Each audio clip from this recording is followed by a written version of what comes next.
800 సంవత్సరాల నుంచి సిద్ధవనంతో పెనవేసుకుపోయిన ఈ పాదఘట్టాన్ని, ఈ అడవిని వదిలి వెళ్ళిపోతారా? మీకోసం వెలిసిన ఘట్టమని మీరు సృష్టించుకున్న ధర్మస్థల్ని వదిలి వెళ్ళిపోవటం తప్పు కదా పెద్దాయన? కొద్ది దినాల క్రితం ఎవరో అన్నట్టు ఘట్టం ఇంకా ఈడ ఉందా అన్న సందేహం. ఇక ధర్మస్థలి అంటావా? స్థలమే ఉంది బాబు. ధర్మం ఏనాడో చచ్చిపోయింది. పాదఘట్టం, ధర్మస్థలి, జీవధార, వీటితో మాకిక రుణం తీరిపోయిందేవో. నీరు లేనిదే నది అవ్వదు, మీ నీడ తాకందే ధర్మస్థలి ఉండదు. అది గతం. ఒకప్పుడు ఘట్టమ్మ ముందు దీపాల్లా వెలిగేవాళ్ళం. ఇప్పుడు ఆ దీపాల చుట్టూ తిరిగి పురుగుల్లా చూస్తున్నారు, ప్రాణాలు తీస్తున్నారు. ఇక్కడ జీవానికి కారణమైన ఈ జీవధార సాక్షిగా చెప్తున్నాను, మీలా ప్రాణం పోసే శక్తి నాకు లేకపోయినా మీ ప్రాణానికి నా ప్రాణం అడ్డుగా వేయగలను. నన్ను నమ్మి పాదఘట్టానికి తిరిగి వెళ్ళిపోండి. బయలుదేరండి. అన్న చెప్పాడంటే అదే జరుగుద్ది. వెనక్కి పోదామయ్యా. నువ్వు ఈ ప్రాంతానికి కొత్త అనుకుంటా. అక్కడొక రాక్షసుడున్నాడు. వాడు చేసే పాపాలకి గట్టమ్మ కూడా చూస్తూ ఊరుకుంది అంటే ఆలోచించు బాబు.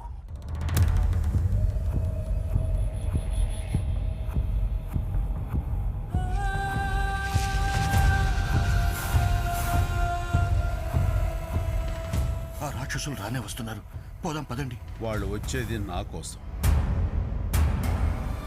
వాళ్ళతో పోరుకి సిద్ధమయ్యే వచ్చాను. ఏందయ్యా నువ్వు అనేది? ఆడితో యుద్ధమా? నువ్వు ఎవరో యాడ్ నుంచి వచ్చినావో వాడి గురించి తెలియదు అనుకుంటా. మా మాటిని మాతో వచ్చాయి. మాతో వచ్చేయండి అయ్యా. అదిగో వాళ్ళు వచ్చేస్తున్నారయ్యా.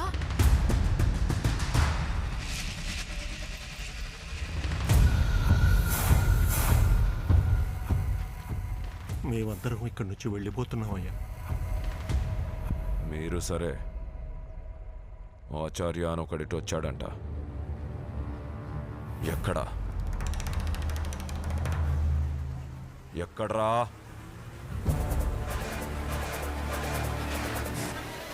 ఎక్కడా?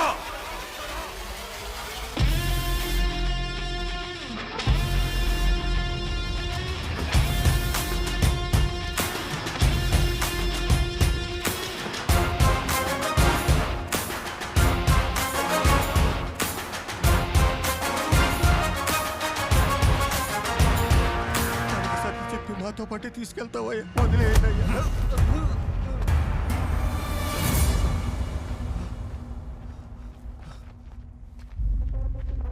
యుద్ధం గెలవాలంటే ఒక అడుగు ముందుకు వెయ్యాలి, కానీ నేను ఈ యుద్ధం గెలవాలంటే మీరు ఒక్కొక్క అడుగు వెనక్కి వెయ్యాలి. తిరిగి పాదఘట్టం చేరాలి. మమ్మల్ని చూడగానే వాళ్ళ కళ్ళలో భయం చూసావా? దాని ముందు నువ్విచ్చే ధైర్యం నిలబడదు. వాళ్ళ అడుగు వెనక్కి వెళ్ళదు. రా.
కామ్రేడ్,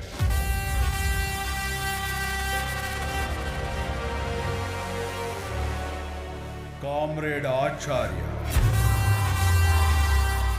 బసవతో పెట్టుకుని బతకగలవనుకుంటున్నావా? బసవని బతకనివ్వకూడదనుకుంటున్నాను. నా ధర్మస్థలికొచ్చి నా ముందు నిలబడి ఏంట్రా నీ ధైర్యం?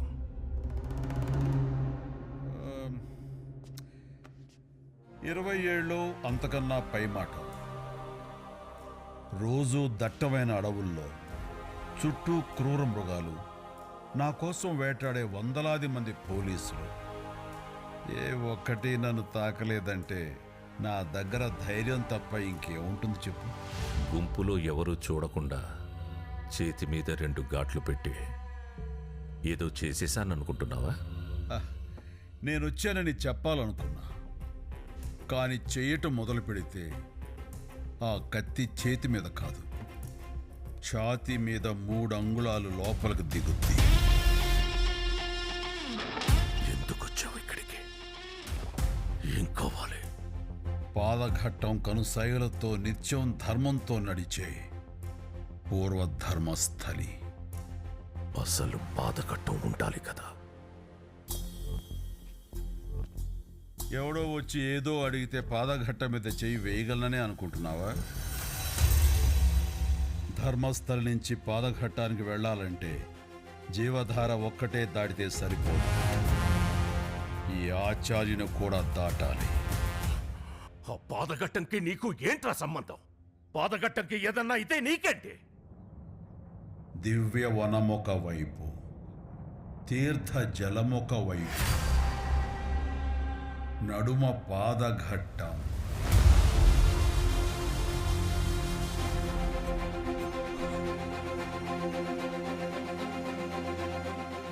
దివ్య వనమొక వైపు, తీర్థ జలమొక వైపు, నడుమ పాదఘట్టం. అణువణువు ఈ మన్ను, అణు అణువు ఈ మన్ను. అమ్మ దయగల దన్ను, అమ్మ దయగల దన్ను. కాచునట నిన్ను నన్ను కట్టె తుద వరకు.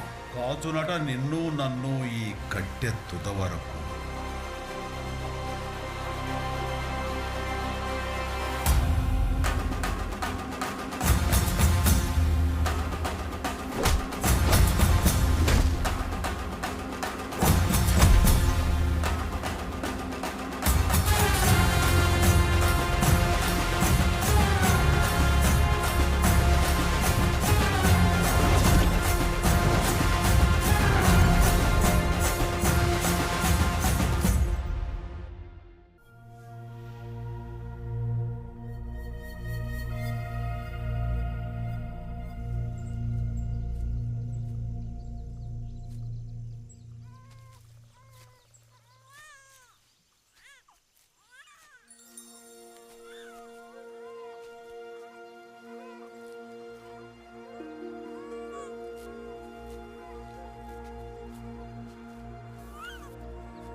సిద్ధా,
ఇదిగో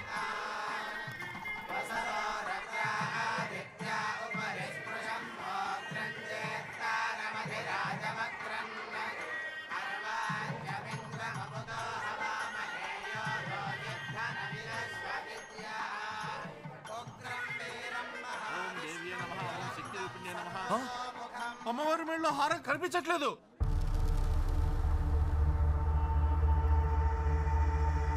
పట్టుకోండి.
దీనికోసం కాదన్నా, చేసిన పని తప్పని తెలుసుకోకుండా ధర్మస్థలి ఎక్కడ దాటెళ్ళిపోతారో అన్న భయం. కొద్ది రోజులు ఇక్కడే ఉండి ధర్మం తెలుసుకుని వెళ్తారు గాని రండి.